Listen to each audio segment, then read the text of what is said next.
Welcome to Commerce Tutorial with Dr. Ronnie Jane Raju.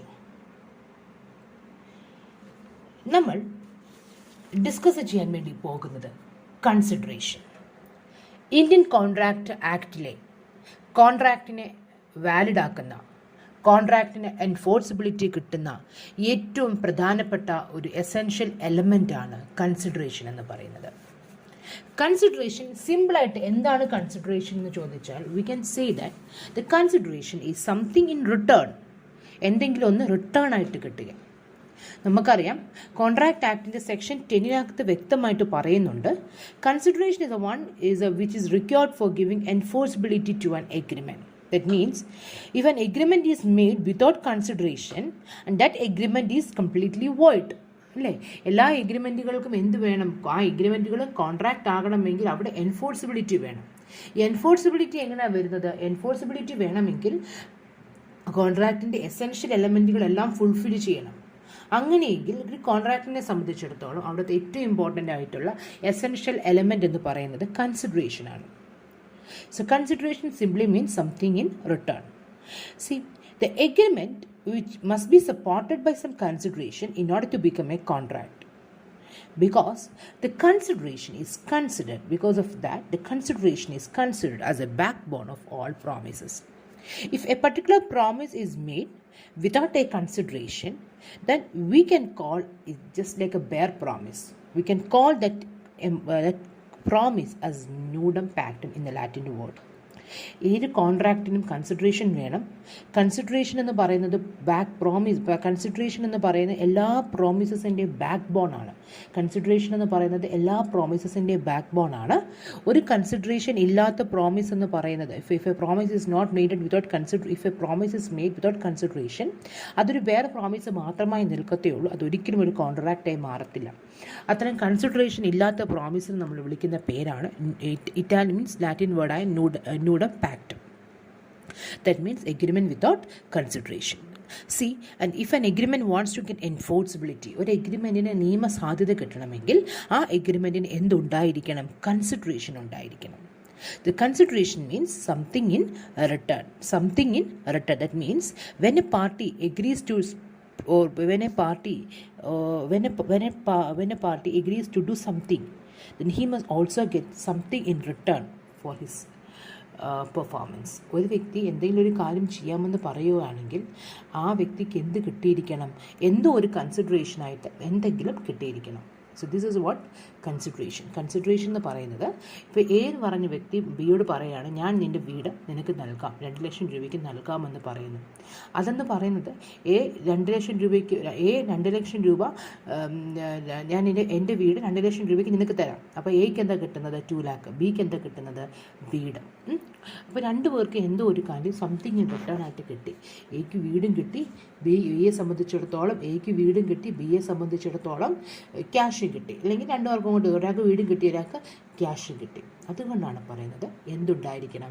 എല്ലാ കോൺട്രാക്റ്റുകളിലും അവിടുത്തെ എഗ്രിമെൻറ്റിന് എന്തുണ്ടായിരിക്കണം? Agreement must be supported by some consideration. എഗ്രിമെൻറ്റിന് എന്തുണ്ടായിരിക്കണം?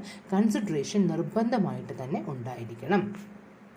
If an agreement is made without consideration, then it is called a nudum pactum. Consideration means something in return. That means, and that something is what we call as consideration. ഏത് 2 വ്യക്തികൾ തമ്മിലുള്ള എഗ്രിമെൻറ്റുകളാണ് contract ആയിട്ട് മാറുന്നത്. ആ agreement contract ആയിട്ട് മാറണമെങ്കിൽ അതിന് enforceability വേണം, നിയമസാധ്യത വേണം, അല്ലേ? ആ എൻഫോഴ്സിബിലിറ്റി എങ്ങനെയാണ് ഉണ്ടാകുന്നത്? കൺസിഡറേഷൻ കൊടുക്കുന്നത്. അതായത് 2 വ്യക്തികളല്ല കോൺട്രാക്റ്റിൽ ഏർപ്പെടുന്നത്. ആ 2 വ്യക്തികൾക്കും എന്തെങ്കിലും ഒരു കാര്യം റിട്ടേൺ ആയിട്ട് 2 വ്യക്തികൾക്കും കിട്ടിയിരിക്കണം. എന്നാൽ കൺസിഡറേഷൻ നമ്മൾ സിമ്പിളായിട്ട് പറയുന്നത് സംതിങ് ഇൻ റിട്ടേൺ എന്ന് പറഞ്ഞാൽ പോലും ഇന്ത്യൻ കോൺട്രാക്റ്റ് ആക്ടിൽ വ്യക്തമായിട്ട് കൺസിഡറേഷൻ്റെ ഡെഫിനിഷൻ പറയുന്നുണ്ട്. And that definition is given in section 2 subsection D of Indian contract act. Section 2 subsection ഡിയിലാണ് ഇന്ത്യൻ കോൺട്രാക്റ്റ് ആക്ടിൻ്റെ സെക്ഷൻ 2 സബ്സെഷൻ ഡിയിലാണ് കൺസിഡറേഷനെ കുറിച്ച് പറയുന്നത്.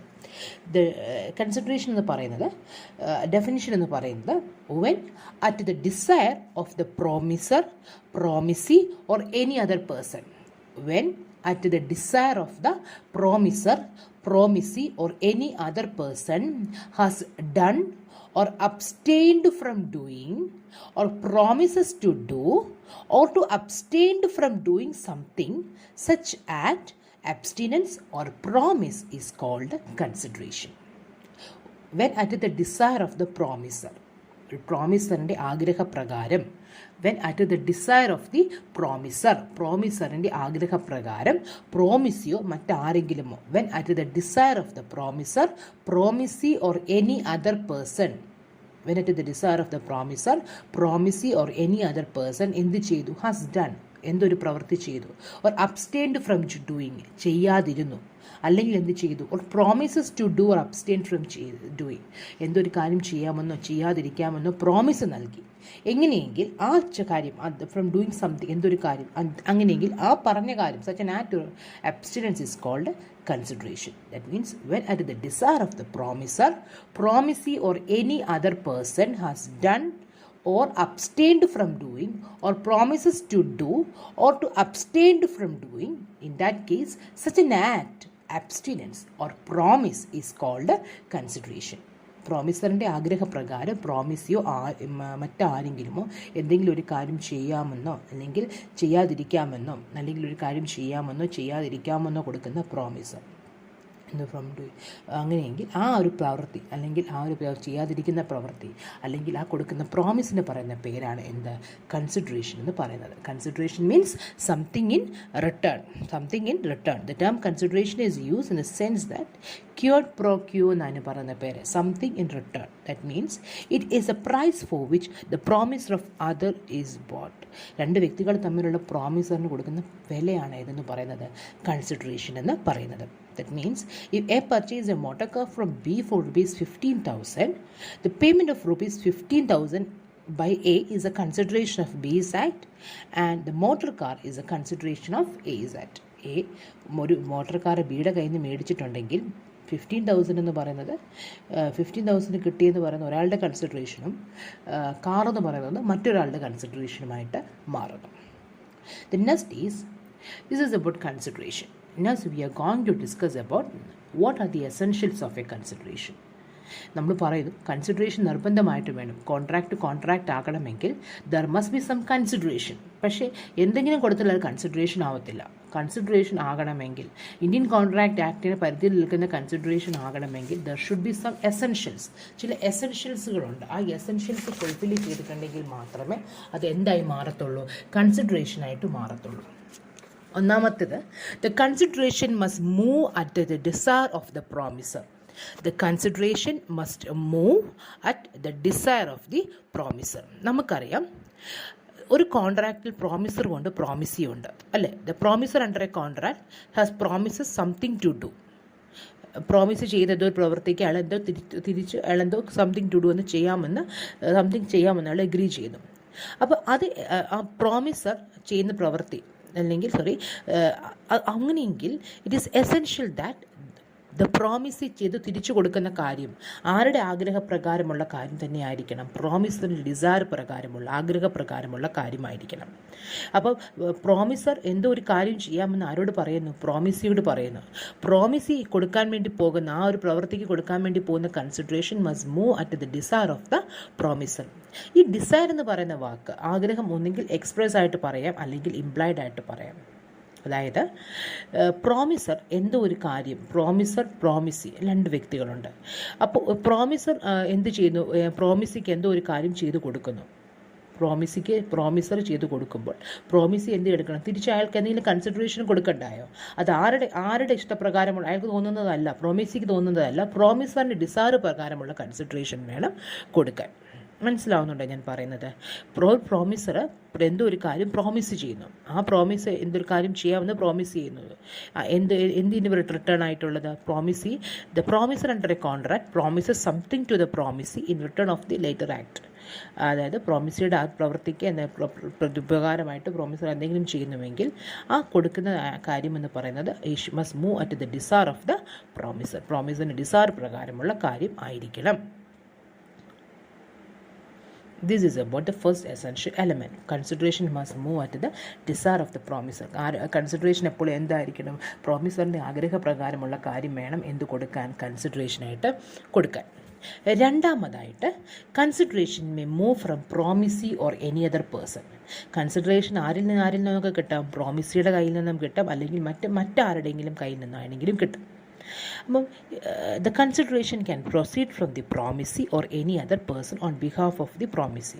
ഒന്നുകിൽ പ്രോമിസിയുടെ കയ്യിൽ നിന്ന് കിട്ടാം, അല്ലെങ്കിൽ പ്രോമിസിക്ക് പകരം മറ്റാരുടെയെങ്കിലും കയ്യിൽ നിന്നും കിട്ടാം. So it is very clear that A person can sue on a contract even if the consideration for the promise proceeded from a third party, provided that it has done at the desire of the promiser. ഞാൻ പറഞ്ഞു consideration ആരുടെ ഇഷ്ടപ്രകാരമുള്ള consideration കൊടുക്കണം, പ്രോമിസിൻ്റെ desire പ്രകാരമുള്ള consideration കൊടുക്കണം. ആ consideration പ്രോമിസിയുടെ കയ്യിൽ നിന്ന് തന്നെ വേണമെന്നില്ല, ഒരു തേർഡ് പാർട്ടിയുടെ കയ്യിൽ നിന്നാണെങ്കിലും കൺസിഡറേഷൻ കിട്ടാം. അപ്പോൾ കൺസിഡറേഷൻ കൊടുക്കുന്നത് എപ്പോഴും പ്രോമിസറിൻ്റെ ആഗ്രഹപ്രകാരമുള്ളതായിരിക്കണം. രണ്ട്, കൺസിഡറേഷൻ പ്രോമിസിയുടെ കയ്യിൽ നിന്നും കിട്ടാം, അല്ലെങ്കിൽ പ്രോമിസിയുടെ കയ്യിൽ നിന്നും കിട്ടാം, അല്ലെങ്കിൽ പ്രോമിസിക്ക് പകരം മറ്റാർക്കെങ്കിലും വേണമെങ്കിലും കൺസിഡറേഷൻ കൊടുക്കാം. പല കേസസും ഇതുമായി ബന്ധപ്പെട്ടിട്ടുണ്ട്. ഇതിൻ്റെയൊക്കെ വെളിച്ചത്തിൽ പറയുന്നത് the consideration which is moving from A third party is A good consideration. അപ്പോൾ ഒന്നാമത്തെ എസെൻഷ്യൽ എലമെൻ്റ് എന്താണ്, രണ്ടു പേർക്ക് അങ്ങോട്ടും ഇങ്ങോട്ടും എന്തോ സംതിങ് ഇൻ റിട്ടേൺ കിട്ടുമ്പോൾ കൺസിഡറേഷൻ എപ്പോൾ എന്തായിരിക്കണം, പ്രോമിസറിൻ്റെ ആഗ്രഹപ്രകാരമുള്ളതായിരിക്കണം. ആഗ്രഹപ്രകാരം വേണം പ്രോമിസർക്ക് കൺസിഡറേഷൻ കൊടുക്കാൻ. രണ്ട്, കൺസിഡറേഷൻ പ്രോമിസർക്ക് കിട്ടുന്നത് പ്രോമിസിയുടെ കയ്യിൽ നിന്നും കിട്ടാം, പ്രോമിസിക്ക് വേണ്ടി മറ്റാർക്കെങ്കിലും വേണമെങ്കിലും പ്രോമിസർക്ക് കൺസിഡറേഷൻ കൊടുക്കാം. മൂന്നാമതായിട്ട് കൺസിഡറേഷൻ പാസ്റ്റ് ആകാം, കൺസിഡറേഷൻ പ്രസൻറ്റ് ആകാം, കൺസിഡറേഷൻ ഫ്യൂച്ചർ ആകാം. എന്താണ് പാസ്റ്റ് കൺസിഡറേഷൻ എന്ന് പറഞ്ഞാൽ, when the promisor received the consideration from the promisee before the date of promise, it is called past consideration. Date of പ്രോമിസിന് മുൻപാണ് കൺസിഡറേഷൻ കിട്ടുന്നതെങ്കിൽ അതിനെ നമുക്ക് എന്ത് വിളിക്കാം, പാസ്റ്റ് കൺസിഡറേഷൻ എന്ന് വിളിക്കാം. അതായത് ആ ചെയ്യുന്ന പ്രവൃത്തിക്ക് പ്രോമിസ് കൊടുക്കുന്നതിന് മുൻപ് തന്നെ അതിന് കൺസിഡറേഷൻ കൈപ്പറ്റിയെങ്കിൽ അത് past consideration. For example,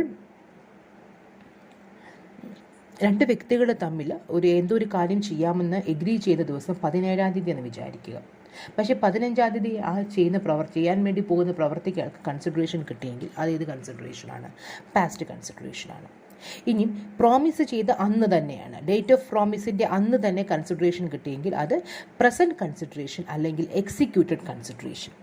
When the promiser receives the consideration from the promisee simultaneously with the promise, promise ചെയ്യുന്ന അന്ന് തന്നെ കൺസിഡറേഷൻ കിട്ടുന്നെങ്കിൽ അത് പ്രസൻറ്റ് കൺസിഡറേഷൻ അല്ലെങ്കിൽ എക്സിക്യൂട്ടഡ് കൺസിഡറേഷൻ. 17-ാം തീയതി പ്രോമിസ് ചെയ്യുന്ന ഡേറ്റ് എങ്കിൽ ആ 17-ാം തീയതി തന്നെ കൺസിഡറേഷൻ കിട്ടിയെങ്കിൽ അത് ഏത് കൺസിഡറേഷനാണ്, എക്സിക്യൂട്ടഡ് കൺസിഡറേഷൻ അല്ലെങ്കിൽ പ്രസൻറ്റ് കൺസിഡറേഷൻ.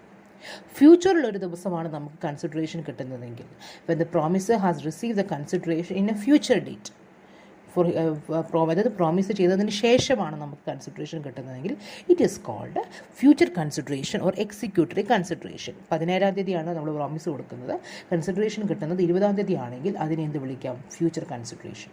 ഡേറ്റ് ഓഫ് പ്രോമിസിന് മുൻപ് കൺസിഡറേഷൻ കിട്ടുന്നതിന് പാസ്റ്റ് കൺസിഡറേഷൻ എന്നും, ഡേറ്റ് ഓഫ് പ്രോമിസിൻ്റെ ഒപ്പം തന്നെ കൺസിഡറേഷൻ കിട്ടുകയാണെങ്കിൽ പ്രസൻറ്റ് അല്ലെങ്കിൽ എക്സിക്യൂട്ടഡ് കൺസിഡറേഷൻ എന്നും, ഡേറ്റ് ഓഫ് പ്രോമിസിന് ശേഷമാണ് കൺസിഡറേഷൻ കിട്ടുന്നതെങ്കിൽ അതിനെ ഫ്യൂച്ചർ കൺസിഡറേഷൻ എന്ന് നമുക്ക് വിളിക്കാം.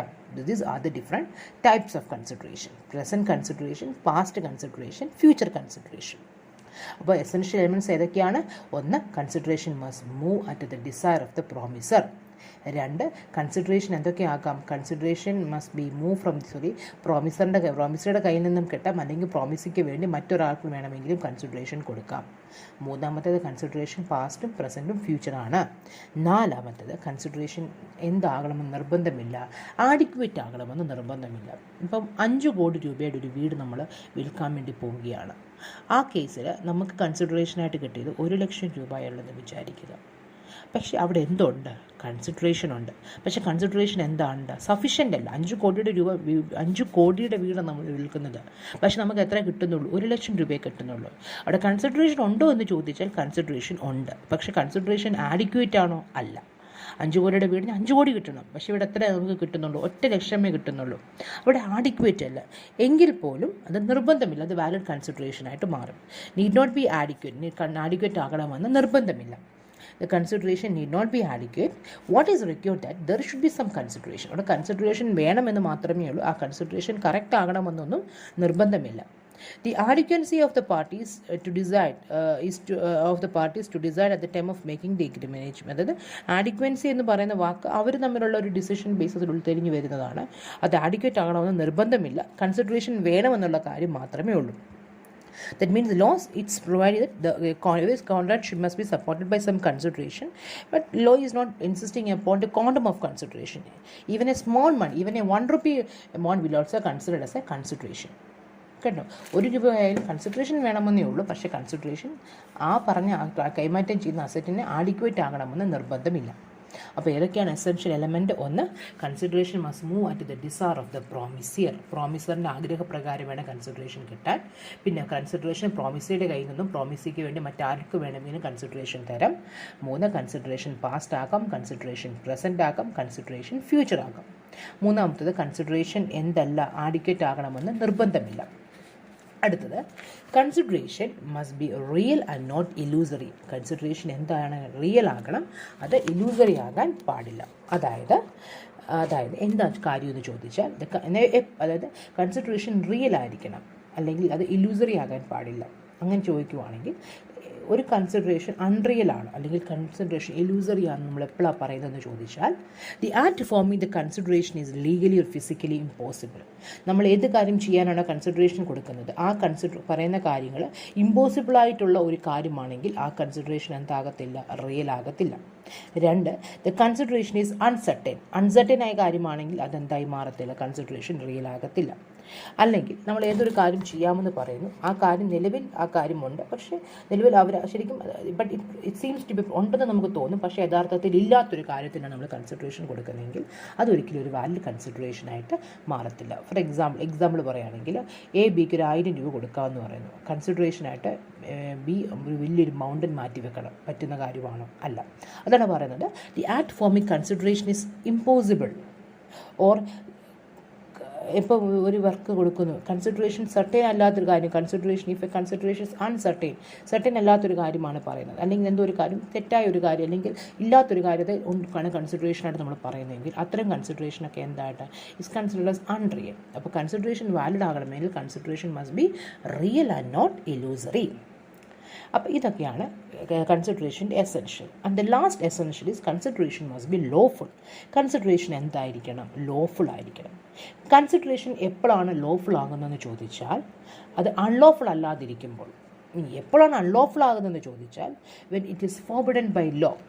നിയമം ചെയ്യരുത് എന്ന് പറയുന്ന കാര്യമാണെങ്കിൽ അത് അൺലോഫുൾ ആണ്. Or if it is fraud ആയിട്ടുള്ള ഒരു കാര്യം ചെയ്യുന്നതിന് വേണ്ടിയിട്ടുള്ളതാണെങ്കിൽ അത് അൺലോഫുൾ ആണ്. Or if it is one which is against to the law, നിയമത്തിനെതിരായ ഒരു കാര്യം ചെയ്യുകയാണെങ്കിൽ അത് അൺലോഫുൾ ആണ്. Or if it bring injury to the person of property, മറ്റൊരു വ്യക്തിക്കോ മറ്റ് സ്ഥാപനങ്ങൾക്കോ ഇഞ്ചുറി വരുത്തുന്ന രീതിയിലുള്ള കാര്യം ചെയ്യുന്നതാണെങ്കിൽ അത് അൺലോഫുൾ ആണ്. ക്രിമിനൽ നേച്ചറിൽപ്പെടുന്ന ഒരു കാര്യം ചെയ്യുന്നത് അൺലോഫുൾ ആണ്. പബ്ലിക് പോളിസിക്ക് എതിരായിട്ടുള്ളൊരു കാര്യം ചെയ്തതൊക്കെയും എന്താണ്? അൺലോഫുൾ ആണ്. ഇതാണ് പറയുന്നത്. അപ്പോൾ അൺലോഫുൾ അല്ലാത്തൊരു കാര്യമാണെങ്കിൽ it is considered that the consideration must B is lawful. These are the essential elements of a consideration. ഏതൊക്കെയാണ് essential elements? Consideration must move at the desire of the promiser. The consideration may move from promisee or any other person. Consideration must be past, present, future. The consideration need not be adequate. Consideration must be real and not illusory. And the consideration is lawful. So these are the different essentials of a essentials of a consideration. Okay. പിന്നെ വേറൊരു ടേമാണ് privity എന്ന വാക്ക്. Privity of consideration അല്ലെങ്കിൽ privity of contract. Privity എന്ന വാക്ക് നമുക്ക് stranger എന്ന് പറയും. നമ്മൾ നേരത്തെ പറഞ്ഞു കൺസിഡറേഷൻ നമുക്ക് പ്രോമിസിയുടെ കയ്യിൽ നിന്ന് കിട്ടാം, അല്ലെങ്കിൽ പ്രോമിസിയുടെ കയ്യിൽ വേണ്ടി മറ്റാർക്കെങ്കിലും വേണമെങ്കിൽ നമുക്ക് കൺസിഡറേഷൻ തരാം. അപ്പോൾ നമുക്ക് വേറൊരു വ്യക്തി തേർഡ് പാർട്ടിയുടെ കയ്യിൽ പ്രോമിസിക്ക് വേണ്ടി നമുക്കൊരു തേർഡ് പാർട്ടിയാണ് കൺസിഡറേഷൻ തരുന്നതെങ്കിൽ അവിടെ ആ തേർഡ് പാർട്ടി എന്ന് പറയുന്നത് ഒരു സ്ട്രേഞ്ചറാണ്, അല്ലേ? അപ്പോൾ അതാണ് ഇവിടെ പറയുന്നത്. ഒരു സ്ട്രേഞ്ചറിൻ്റെ കയ്യിൽ നിന്നാണ് നമുക്ക് കൺസിഡറേഷൻ കിട്ടുന്നെങ്കിൽ പോലും ആ കൺസിഡറേഷൻ വാലിഡ് ആണ്, അതുവഴി ഉണ്ടാകുന്ന കോൺട്രാക്റ്റും വാലിഡ് ആണ്. That means under Indian law, a promisee who is a stranger to a consideration can sue on a contract as a consideration can move from a third party. അതായത് നമുക്കൊരു third പാർട്ടിയുടെ കയ്യിൽ നിന്നാണ് consideration കിട്ടുന്നെങ്കിൽ പോലും ആ പറഞ്ഞ contract valid ആണ്, ആ പറഞ്ഞ കോൺട്രാക്റ്റ് എന്തായി മാറുന്നു, വാലിഡായിട്ട് മാറുന്നു. അതേസമയം ഇതാണ് സ്ട്രേഞ്ചർ ഓഫ് കോൺട്രാക്ട് അല്ലെങ്കിൽ പ്രിവിറ്റി ഓഫ് കൺസിഡറേഷൻ എന്ന് പറയുന്നത്. Stranger to a consideration is valid. രണ്ടാമതായിട്ട് പ്രിവിറ്റി ഓഫ് കോൺട്രാക്ട്. പ്രിവിറ്റി എന്ന് പറഞ്ഞ് നമ്മൾ പറഞ്ഞിട്ടുണ്ട്, കോൺട്രാക്റ്റിൻ്റെ 2 വ്യക്തികളേ ഉള്ളൂ, ഓഫററും എക്സെപ്റ്ററും. ഇതല്ലാതെ മറ്റൊരു വ്യക്തി അവിടെ ഉണ്ടെങ്കിൽ ആ പറഞ്ഞ കാര്യം ആ വ്യക്തിക്ക് യാതൊരു അധികാരമില്ല, അത് എന്തായി മാറത്തില്ല. അതായത് ആ വ്യക്തി സ്ട്രേഞ്ചറാണ്. Stranger to a contract is cannot sue. അതായത് സ്യൂ എന്ന് പറഞ്ഞാൽ കോടതി കേസ് കൊടുക്കാനും കോടതിയിൽ കാര്യങ്ങൾ പോകാനും പറ്റില്ല. അങ്ങനെ തേർഡ് പാർട്ടി ഉണ്ടെങ്കിൽ അവിടെ ഒരു കോൺട്രാക്റ്റ് ആയിട്ടത് മാറത്തില്ല. കോൺട്രാക്റ്റ് 2 വ്യക്തികളേ ഉള്ളൂ, ഓഫററും ഓഫറിയും. ഈ 2 വ്യക്തികളിൽ മറ്റൊരു വ്യക്തി കോൺട്രാക്റ്റിൽ ഇല്ല. ഇങ്ങനൊരു വ്യക്തി ഉണ്ടെങ്കിൽ, തേർഡ് പാർട്ടി ഉണ്ടെങ്കിൽ ആ കോൺട്രാക്റ്റായിട്ട് മാറത്തില്ല. അതേസമയം കൺസിഡറേഷൻ്റെ കേസിൽ അങ്ങനെയല്ല. കൺസിഡറേഷനോ തേർഡ് പാർട്ടി ഉണ്ടെങ്കിൽ പോലും, തേർഡ് പാർട്ടിയുടെ കയ്യിൽ നമുക്ക് കൺസിഡറേഷൻ കിട്ടുന്നെങ്കിൽ പോലും ആ കൺസിഡറേഷൻ വാലിഡ് ആണ്. എന്നാൽ കോൺട്രാക്റ്റിൻ്റെ കേസിൽ ഇതല്ല. Privity of contract, stranger to a contract cannot sue. Stranger to എന്ന് പറഞ്ഞാൽ ആരാണ്? ഓഫററും ഓഫറിയും അല്ലാത്തൊരു വ്യക്തി അല്ലേ? അത്തരം ഒരു വ്യക്തിക്ക് കോൺട്രാക്റ്റിൻ്റെ മേൽ യാതൊരു സ്ഥാനവുമില്ല. അങ്ങനെ ഒരു വ്യക്തി ഉണ്ടെങ്കിൽ ആ കോൺട്രാക്റ്റായിട്ട് മാറത്തില്ല.